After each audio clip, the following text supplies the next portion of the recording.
इस वीडियो में सिर्फ और सिर्फ मैं अपना एक्सपीरियंस बताऊंगी कि आफ्टर बीएससी नर्सिंग में एडमिशन लेने के बाद मेरा क्या एक्सपीरियंस रहा है, क्या क्या चीज़ें ऐसी हैं जो आपको भी परेशान करने वाली हैं, क्या क्या चीज़ें ऐसी हैं जिनका मुझ पर बहुत ज़्यादा बुरा इफ़ेक्ट पड़ा है।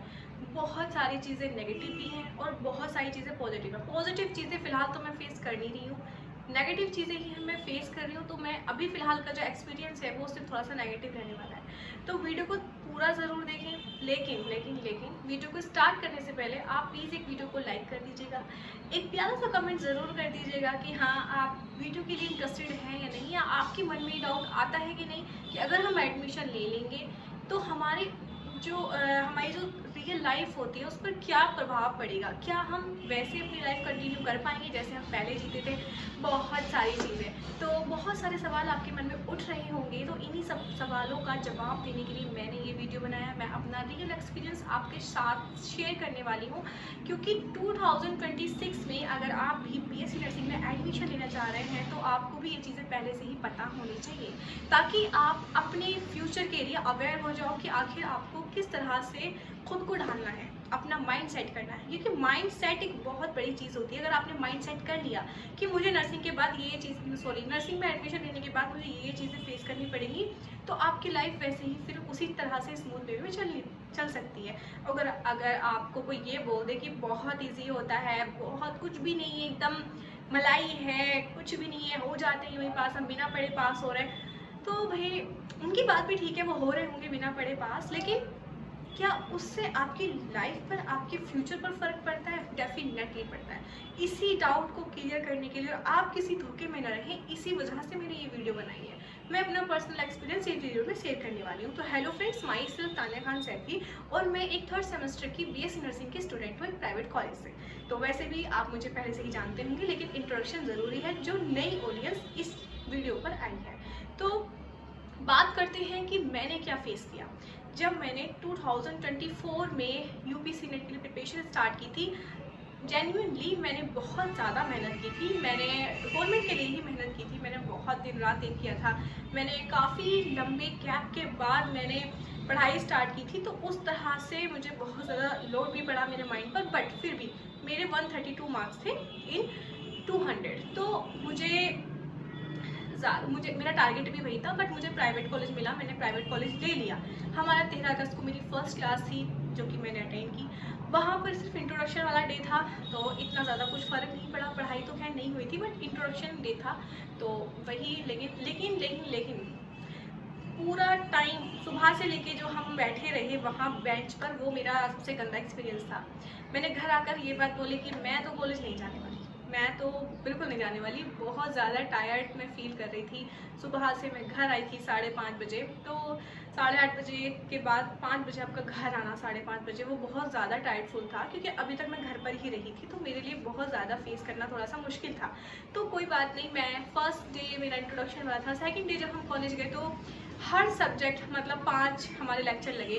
5 लेक्चर में 1-1 घंटे का एक लेक्चर, और वो जिस तरह से पढ़ाना, बिल्कुल अब स्कूल में जब हुआ करते थे तो फिर आराम से पीछे बैठ के बातें कर लिया करते थे, लेकिन यहाँ ऐसा कुछ नहीं होता है। जब अगर आपके जो टीचर हैं वो आपको लेक्चर डिलीवर कर रहे हैं, उस वक्त आपको पूरा फोकस उनकी तरफ करना है। आप पूरा फोकस उनकी तरफ करेंगे और नहीं करेंगे तो पनिशमेंट मिल सकती है, आपको बाहर निकाल दिया जाएगा। ठीक है, हो भी सकता है ना, डांटेंगे, लेकिन आपको पहले समझाया जाएगा, नहीं प्लीज़ शांत हो जाओ, मत बात करो। लेकिन वहाँ सन्नाटा ज़रूरी है जब लेक्चर चल रहे होते हैं। तो ये हमारे कॉलेज में तो ऐसा ही होता है, पता नहीं आपके कॉलेज में कैसा होता होगा। तो उसके बाद फिर 5 subject, anatomy, physiology, sociology, psychology, और उसके साथ साथ हमारा फंडामेंटल ऑफ नर्सिंग भी पढ़ाया जाता था। सारी चीज़ें कवर की जाती थी। तो सारी चीज़ें कवर करने के साथ साथ एक चीज़ और जो मैं अपना गंदा एक्सपीरियंस बताती हूँ, असाइनमेंट के जो पेपर्स होते हैं उनकी लाइनिंग करना, असाइनमेंट लिखना। आपको फंडामेंटल ऑफ नर्सिंग में दुनिया भर के असाइनमेंट मिलेंगे। आई थिंक हमारे 9, 5, 14 सॉरी, असाइनमेंट नहीं, वो तो हमारी असाइनमेंट्स हो गए, सॉरी, 14 असाइनमेंट्स थे। हर सब्जेक्ट में अलग अलग असाइनमेंट्स बनवाए गए। तो थोड़ा सा तो रहता है आपको थोड़ा सा दुनिया से तो दूर कर दिया जाता है। कॉलेज वालों की पूरी यही टेक्निक रहती है कि हाँ, बच्चे का जो दिमाग है वो पूरा का पूरा पढ़ाई में लगा रहे, इसलिए हमें पूरा फोकस हमारी पढ़ाई पे रहता था। हम फर्स्ट सेमेस्टर में मैंने 6 महीने बहुत ज़्यादा पढ़ाई करी थी। उस वक्त मुझे चीज़ें समझ में भी नहीं आती थी। एक चीज़ और, हमें इंग्लिश में लिखना नहीं आता था। इंग्लिश में लिखना, एक्चुअली मुझे आती है, इंग्लिश में लिख लेती हूँ, बट जिस तरीके से हमारा एग्जामिनर मांगता है हमारी थ्योरी, उस तरीके से मुझे कुछ नहीं आता था। लेकिन धीरे धीरे जैसे हम अपने टेस्ट देते गए, टेस्ट पर टेस्ट होते थे, वीकली टेस्ट होते थे, तो उसके दौरान ही मुझे लिखना आ गया और मुझे पता चल गया कि हाँ, कैसे हमारी थ्योरी लिखी जानी चाहिए एग्ज़ाम के नज़रिए से। फिर एग्ज़ाम हुए। एग्ज़ाम भी इतना ज़्यादा स्ट्रेसफुल वाला एक्सपीरियंस होता है एग्ज़ाम वाला, कि मेरा फर्स्ट सेमेस्टर, सेकंड सेमेस्टर में मैंने एग्ज़ाम दे चुकी हूँ, तो वो सबसे ज़्यादा, बहुत ज़्यादा गंदा एक्सपीरियंस रहता है। आई कांट टेल यू कि कितना गंदा एक्सपीरियंस रहता है एग्ज़ाम वाला। इतना स्ट्रेसफुल वो रहता है, आपके ऊपर इतना ज़्यादा बर्डन रहता है सिलेबस का। मैं आपको डीमोटिवेट नहीं कर रही हूँ, आपको सिर्फ अवेयर कर रही हूँ। आप तैयार होके आना, अपना माइंड सेट करके आना। उस वक्त जो आपका स्ट्रेस रहेगा, क्योंकि आपके पास सिलेबस इतना ज़्यादा होता है और टाइम बहुत कम होता है। 6 महीने के अंदर आप सारी यूनिट कवर नहीं कर पाते हो। कर पाओगे अगर आप डेली एक सीक्वेंस वे में पढ़ोगे। लेकिन अगर आप नहीं पढ़ते हो, आप थोड़ा टैलेंट पूरी करते हो, जो लेक्चर में पढ़ लिया, उसके बाद जो टेस्ट मांगा तो बिना पढ़े टेस्ट दे दिया, तो आपको प्रॉब्लम आने वाली है। सीरियसली आपको प्रॉब्लम आने वाली है, क्योंकि एग्ज़ाम टाइम पे इतना ज़्यादा सिलेबस कवर करना बहुत ज़्यादा डिफिकल्ट होता है। जब मुझे टेस्ट के लिए बोला जाता है, मैं टेस्ट में प्रिपेयर करती हूँ, लेक्चर के टाइम पर भी पढ़ती हूँ, और जब टेस्ट के लिए बोला जाता है उस यूनिट को पूरा खंगाल देती हूँ कि हाँ ठीक है। उसको तब खंगाल देते हैं जब इंटरनल एग्ज़ाम होते हैं, तब भी उसे पूरा पढ़ लेते हैं। फिर सेकंड इंटरनल होते हैं, सेकंड इंटरनल भी होते हैं, ठीक है। 6 महीने के अंदर 3 बार एग्ज़ाम्स और टेस्ट, असाइनमेंट, क्या क्या बताऊँ मैं आपको। फाइल्स बनानी पड़ती हैं, बहुत ज़्यादा वर्कलोड रहता है। बीएससी नर्सिंग बहुत ज़्यादा वर्कलोड रहता है, मैं आपको जनरली बता रही हूँ, ये मैं आपको पर्सनल एक्सपीरियंस बता रही हूँ। लेकिन मैं कैसे कवर करती हूँ, हाँ, ये भी एक टॉपिक है आपका कि आप यूट्यूब के साथ साथ कैसे मैनेज करती हो अपनी बीएससी नर्सिंग को। तो वो एक अलग वीडियो बनाऊंगी, क्योंकि ये थोड़ा सा डिफरेंट कंटेंट है, वो थोड़ा सा डिफरेंट कंटेंट है, ठीक है। तो इतना वर्कलोड आपके ऊपर रहने वाला है। लेकिन ये गलती मत करना, आप किसी की बातों में आकर के बिना पढ़े पास हो जाते हैं। मैं तो हो गया, मेरे 60% बन गए, 65% बन गए, तो बन जाएंगे, हो सकते हो आप पास। लेकिन आपको जो पढ़कर आप पास होगे, जो पढ़कर आप आगे बढ़ोगे, उसका मुकाबला आप कोई नहीं कर सकता। अगर आप आज पढ़ लेते हो तो आपको आने वाले दिन, जिसके लिए आप बीएससी नर्सिंग कर रहे हो, I am telling about the government job. मैं उस गवर्नमेंट जॉब की बात कर रही हूँ जो आपका सपना है।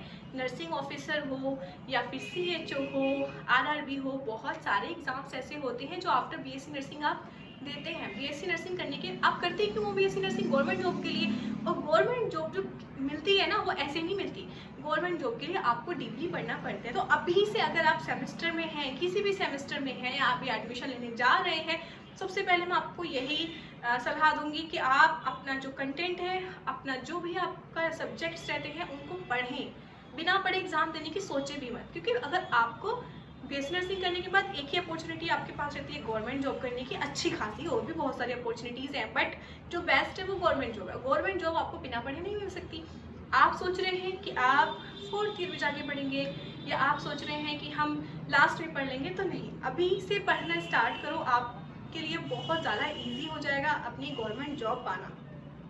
अगर आप चाहते हैं आफ्टर बीएससी नर्सिंग तुरंत आपको गवर्नमेंट जॉब मिल जाए 1 ही साल के अंदर या फिर 2 साल के अंदर, तो आपको अभी से पढ़ना पड़ेगा। अभी से पढ़ने का मतलब है कि आपको जो पढ़ाया जा रहा है उसको अच्छे से पढ़ो।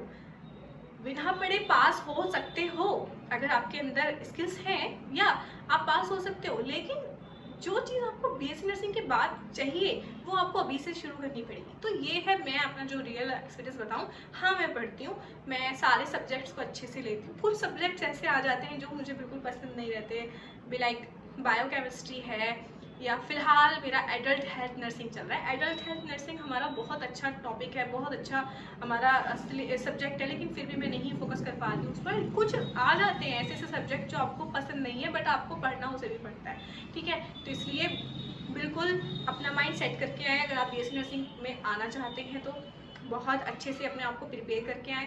और अगर आप बीएससी नर्सिंग कर रहे हैं तो जो मैंने भी थोड़ी देर पहले बताया कि हाँ प्लीज़ सेमेस्टर के साथ साथ आप प्लीज़ पढ़ते रहें अच्छे से पढ़ते रहे, ताकि आपकी जो मंजिल है थोड़ी आसान हो जाए। ठीक है, क्योंकि आसान नहीं है आज की डेट में गवर्नमेंट जॉब पाना। गवर्नमेंट जॉब बहुत ज़्यादा कॉम्पिटिटिव, बहुत ज़्यादा कंपटीशन वहाँ पर हाई है। तो इसलिए कंपटीशन जीतने के लिए आपको अभी से पढ़ाई स्टार्ट करनी पड़ेगी बहुत मज़ेदार तरीके से। थोड़ा सा स्ट्रेस कम करो, लंबी सांस लो, अपने सपने सोचो कि हाँ हमें करना क्या है और लग जाओ उसमें। एक कोई बैच बाय कर सकते हो। ठीक है, तो